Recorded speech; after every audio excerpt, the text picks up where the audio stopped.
Welcome to Soaps.com. I'm Kristen Burt. Joining us today is the star of NBC's Found, Shanola Hampton. I have to ask, because I have been following Found from the very beginning, and I was thinking about this because I watched the premiere episode from season 1 again. Yeah. So from the premiere episode to right now, where has Gabi evolved the most? And then I want to know where her biggest challenges are now. Well, I think that she's evolved in being a truth teller, a real one, right? Because she's her most authentic self. She doesn't have the big secret in the basement. She's not hiding from her team. She's raw.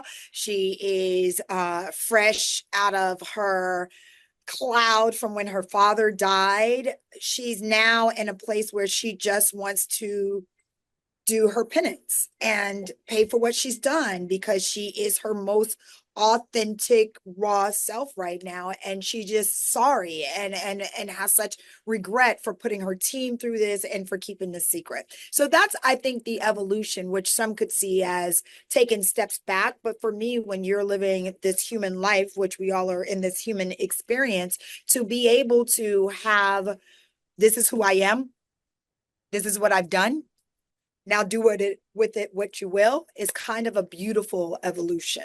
What do you think her challenges are then? If now that she's had some growth, where are the challenges still sticking?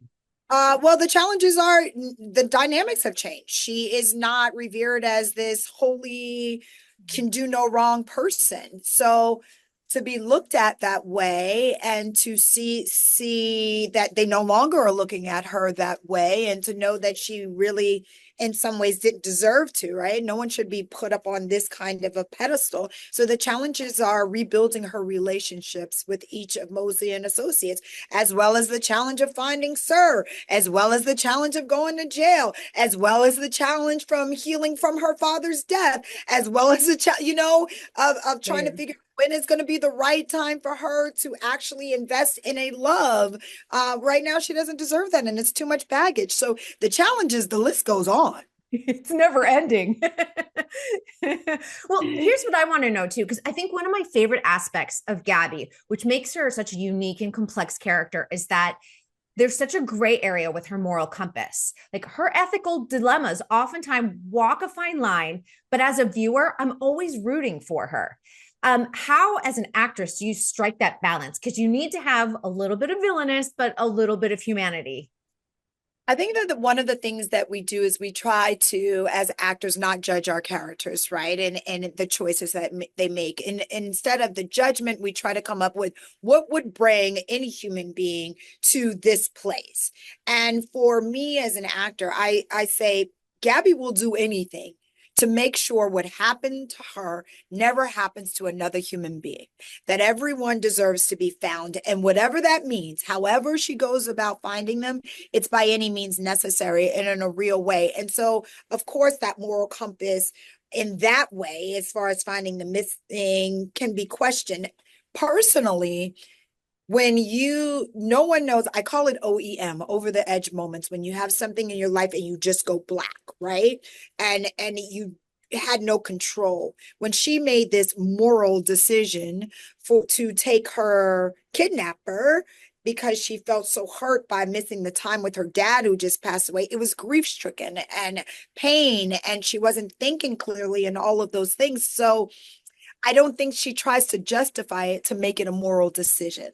And so because of that, as an actor, I don't have to justify it. It was wrong, but it was done out of a place that she had never been before. So you never know what you're going to do given any circumstances. Hopefully you don't lock a man in the basement. But I mean, not the best decision. Not a judge. But, when you talk about Sir, like, this is such a complex relationship, and their relationship has intensified in season 2. I understand that Gabi wants to get rid of him forever, but I still wonder, can she ever truly pull away from him?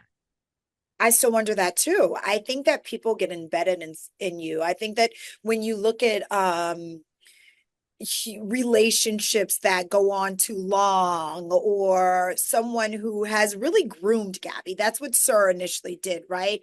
he's such a part of who she has become and who she is. And as much as she wants to wash and shower and just get him away, there is something that is a draw with their cat and mouse game. And it's not sexual, which I think is hard to grasp, even as an audience, when you see a male and a female with this much chemistry, to not say, well, they want to end up in bed together. So it's not that, it's this other thing, this undefined thing. So I'm not sure if they can rid themselves of one another.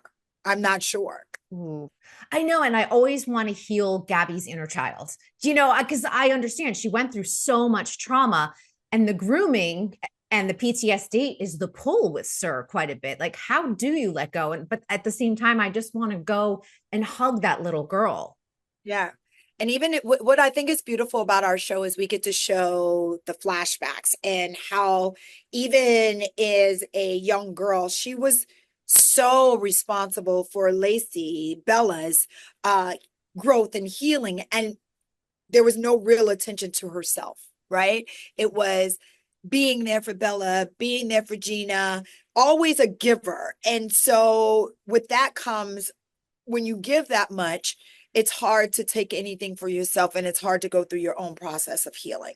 And I think we get to see that. And that's why we want to hug her as a child, right? She still had so much life and light. Even as after that happened to her for Bella, you could see her coming in with energy and smiles, and we're going to do this, Bella. And it wears on you. And then once her father passed away when she was an adult, I think it just all weighed on her. Yeah, it all comes crashing down at some point. It has to. The emotional trauma of all of that is tough.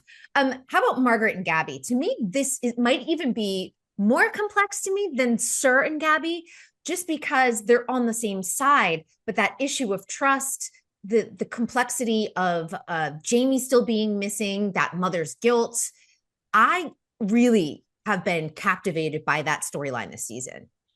I think that's what's really been good about the shakeup in season 2. You know, when you have the luxury of telling a story for 22 episodes, which NBC has given us, we're able to flush out what it means to come back or to heal or to redefine relationships. And you start with Margaret being so upset with Gabrielle about her choice, about being lied to, not really, there's got to be that resentment of not finding her son after finding all of these people. All that gets to come out and get sussed out, and they get to rebuild a relationship that I think is based, that in some ways I think will be stronger after going through this, because it's so honest and everyone got their raw emotions out. So it's a journey, and it's one that we have the luxury of exploring this season. So I'm excited about that. And I'm excited that we'll get to see more of Margaret's story in the second half of season 2.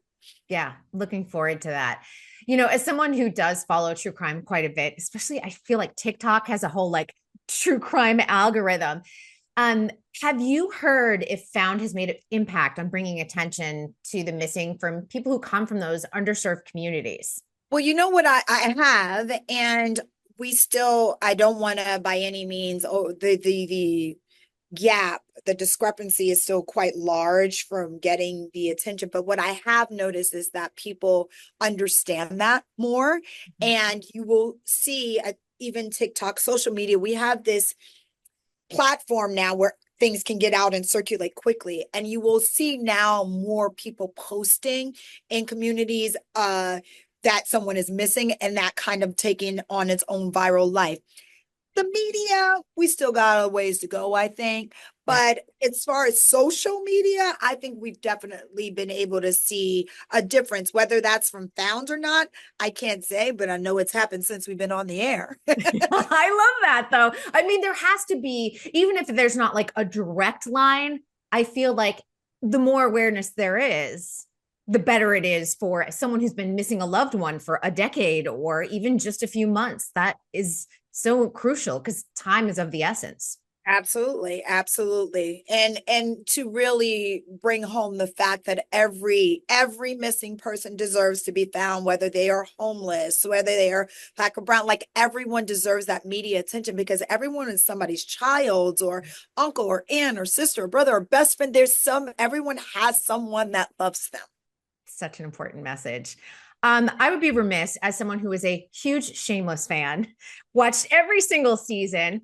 I was thinking about this with V, because she was such a fan favorite. Her humor, her strength, her loyalty. Could she have been a member of M&A? Absolutely. V? Yes. And oh yes. Oh, she would have come in. First of all, she and Gabi probably would have like some head-to-head moments because V was very strong-willed and Gabi is strong-willed. But I think that Gabi would have gotten just a kick out of V's sense of humor and love. They share that love of people and that loyalty aspect. And V could go in and go undercover if it came to being on the streets. And she has that real street savvy. So she definitely could be a member of M&A, and she would look at stuff with her little outfit on and be like, that's not right there. That right there. So yeah, I think she could definitely be a good member of M&A. Yeah, she had the wardrobe for it. She could do anything. Yes. Yes. Where do you need her? Oh, I've got a costume for that. Yes.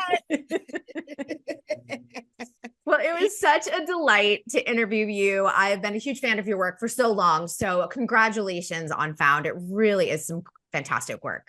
Thank you. And thank you so much for having me. It's good to talk to you. Thank you. Thank you.